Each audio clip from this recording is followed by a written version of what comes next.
Hello, and welcome to another mini concept refresher for Calc 2 at ASU. We're still in the integrals section, and this is going to be about partial fractions.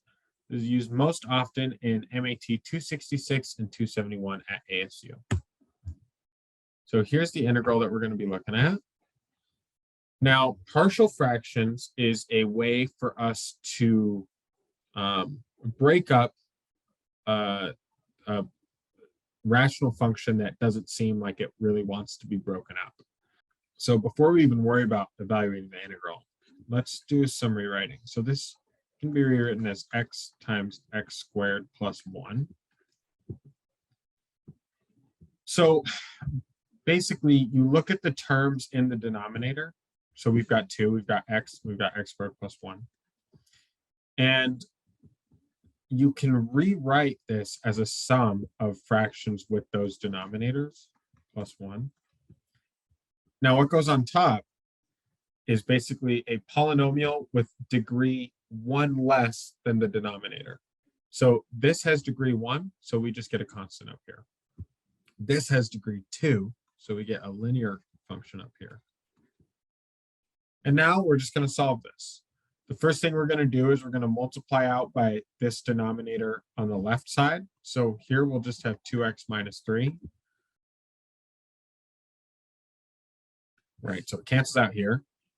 Here, with the a term, the x's are going to cancel out. So we're going to be left with a times x squared plus 1. And with the second term, well, we'll definitely have bx plus c. The x squareds plus 1s are going to cancel out, and then we're just left with x. So now let's just solve this. This kind of becomes like a really simple system of equations. We look at the left side, we see the constant term is -3. So that tells us a is -3. The linear term is 2, which tells us c has to be 2. The polynomial term is 0, right? We've kind of got like 0x squared here.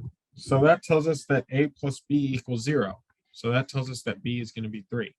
So once we're at that point, now we can look at this integral and we can say this is the integral of, well, it's a over x. So we'll say that's -3 dx over x plus the integral of bx plus c is going to be 3x plus 2 over x squared plus 1 dx. And I'm not going to go through all of this, all the steps for this, just for the sake of time, but I'll show you guys what the answer should be, and it can be good practice, right? So this first one does become -3 ln absolute value of x, right? That's elementary.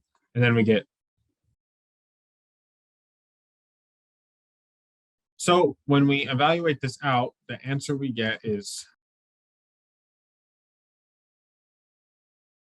so the one that is really tricky is this one, the second one.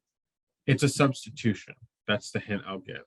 Okay, you're going to be doing a substitution here. This third one might look tricky, but this is technically an elementary integral, and this is where I don't really like the word elementary because it might not be elementary to you. But the integral of dx over x squared plus 1 is arctan of x, and that's something you should know. So for that reason, it's called elementary, right? There's no other steps to solve it. So that's it for partial fractions, right? It's not so bad. It's not as bad as it seems at first. But yeah, that's it. So thank you for watching this mini concept refresher for the integration section. The next video is going to be on numerical integration. You can visit that link for more information and resources. Thank you for watching, and I hope to see you at the next one.